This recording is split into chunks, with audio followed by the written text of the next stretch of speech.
مسجد سے جڑی ہوئی آج ایک بہت بڑی غفلت اور کمی یہ ہے میرے اسلامی بھائیوں کہ اکثر و بیشتر دیکھنے میں یہ آتا ہے کہ مسجدوں کے جو مصلی ہوتے ہیں، مسجدوں کے جو نمازی ہوتے ہیں، ان کے اندر دین کی تعلیم کو حاصل کرنے کا جذبہ نہیں ہوتا ہے، دین کی تعلیم کو حاصل کرنے کا شوق نہیں ہوتا ہے۔ آج ہماری مسجدوں کے اندر تعلیم و تعلم کا، دین کو سیکھنے اور سکھانے کا ماحول نہیں پیدا ہو پا رہا ہے۔ میرے اسلامی بھائیوں، آج اکثر مساجد کے اندر قرآن کی تعلیم دی جاتی ہے، قرآن کو پڑھایا جاتا ہے، لیکن قرآن کو پڑھنے والے، قرآن کو سیکھنے والے لوگ نظر نہیں آتے ہیں۔ میرے اسلامی بھائیوں، اسی طریقے سے اکثر ہماری مساجد میں ایسا بھی ہوتا ہے کہ صبح اور شام میں قرآن اور حدیث کا درس رکھا جاتا ہے، درس بھی بمشکل 5 سے 10 منٹ کا ہوتا ہے۔ یہ 5 سے 10 منٹ بیٹھ کر کے اطمینان کے ساتھ، سکون کے ساتھ قرآن کا درس سن لیا جائے، حدیث کا درس سن لیا جائے، 5 سے 10 منٹ قرآن اور حدیث کی باتوں کا سننا بھی آج لوگوں کے لیے مشکل ہو رہا ہے۔ میرے اسلامی بھائیوں، آج ہم اگر قرآن کو سننے کے لیے وقت نہیں نکالیں گے، آج ہم اگر اللہ کے نبی صلی اللہ علیہ وسلم کی حدیثوں کو سیکھنے اور سننے کے لیے وقت نہیں نکالیں گے تو ہم کب ٹائم نکالیں گے، کب ہم وقت نکالیں گے؟ یا ہمارے ذہنوں کے اندر یہ غلط فہمی پیدا ہو چکی ہے، شیطان کی طرف سے یہ غلط خیال ہمارے ذہن میں، ہمارے دماغ میں پیدا ہو چکا ہے کہ ہم نے دین کی بہت ساری باتیں سیکھ لی ہیں، اب ہمیں دین کو سیکھنے کی ضرورت نہیں ہے، اب ہمیں دین کے علم کو حاصل کرنے کی ضرورت نہیں ہے۔ اللہ رب العالمین نے اپنے نبی کو یہ تلقین فرمائی تھی،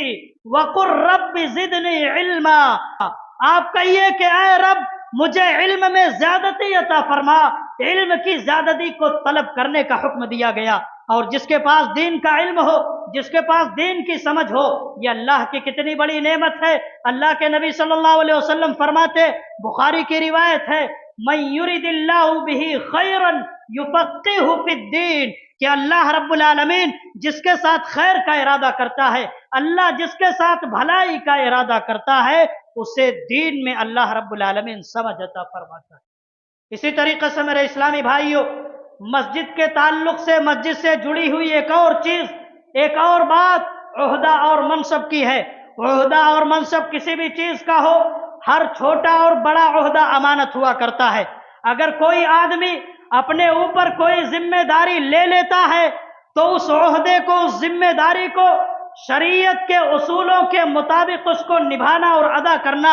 اس انسان کا فریضہ بن جاتا ہے، اس انسان کی ذمہ داری بن جاتی ہے۔ یہ ذمہ داری چاہے مسجد کے تعلق سے ہو، یہ ذمہ داری چاہے مدرسے کے تعلق سے ہو، کوئی امام ہو، کوئی مدرس ہو، کسی ادارے یا تنظیم کا کوئی ذمہ دار ہی کیوں نہ ہو، اگر ان میں کسی بھی طریقے کی کوئی خیانت ہوتی ہے تو کل قیامت کے دن اس خیانت کرنے والے کو اللہ کے سامنے کھڑا ہونا پڑے گا، جواب دینا پڑے گا، حساب دینا پڑے گا۔ میرے اسلامی بھائیوں، عہدے اور منصب کا لالچ آج لوگوں کے دلوں کے اندر بڑھتا ہوا چلا جا رہا ہے، لیکن یہ کتنا بڑا بوجھ ہے، یہ کتنی بڑی ذمہ داری ہے، اس کو لوگ سمجھنے کے لیے تیار نہیں ہے۔ حضرت ابو ذر رضی اللہ تعالیٰ عنہ، اللہ کے نبی صلی اللہ علیہ وسلم کے ایک صحابی ہیں، ایک مرتبہ اللہ کے نبی صلی اللہ علیہ وسلم سے کسی عہدے کی خواہش ظاہر فرمائی۔ کس صحابی نے؟ ابو ذر رضی اللہ تعالیٰ عنہ نے۔ اللہ کے نبی صلی اللہ علیہ وسلم نے فرمایا،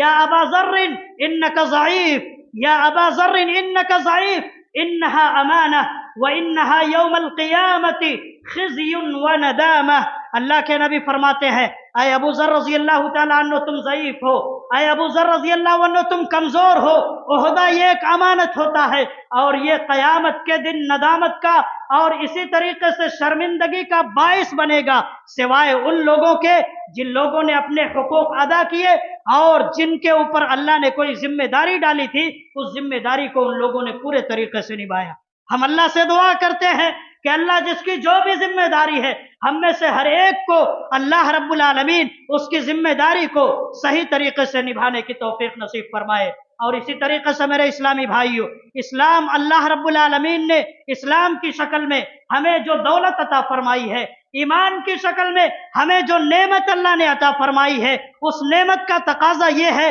کہ ہم مسجدوں کو آباد کریں، اس ایمان کا تقاضا یہ ہے کہ ہم مسجدوں کو ہر طریقے سے آباد کرنے کی کوشش کریں، مسجدوں کو ویران ہونے سے بچائیں۔ قرآن حکیم میں اللہ نے فرمایا انما یعمر مساجد اللہ من آمن باللہ والیوم الآخر واقام الصلاة وآت الزکاة ولم یخش الا اللہ فعسى اولئک ان یکونوا من المہتدین۔ اللہ نے فرمایا اللہ کی مساجد کو وہ لوگ آباد کرتے ہیں جو اللہ اور آخرت کے دن پر ایمان رکھتے ہیں، نماز قائم کرتے ہیں، زکوٰۃ کی ادائیگی کرتے ہیں اور صرف اللہ رب العالمین ہی سے ڈرتے ہیں، اور امید ہے کہ یہی لوگ ہدایت پانے والوں میں سے ہوں گے۔ میرے اسلامی بھائیوں، آج یہاں سے دین کا جو بھی کام چلتا ہے، ہماری مسجدوں سے دین کا جو بھی کام چلتا ہے، دعوت کا جو بھی کام چلتا ہے، اصلاح کا جو بھی کام چلتا ہے، تعلیم و تعلم کا جو بھی کام چلتا ہے، لوگوں کی تربیت کا جو بھی کام چلتا ہے، اس سے ہمیں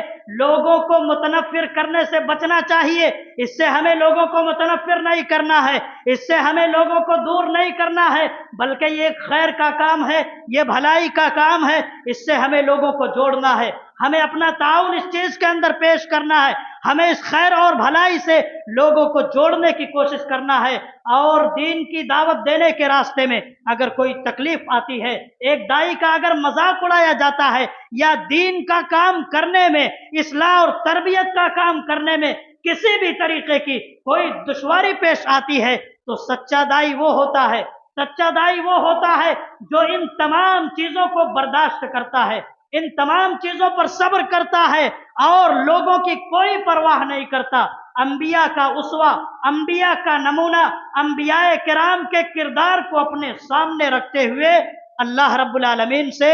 اجر و ثواب کی امید رکھتا ہے۔ ہمیں اس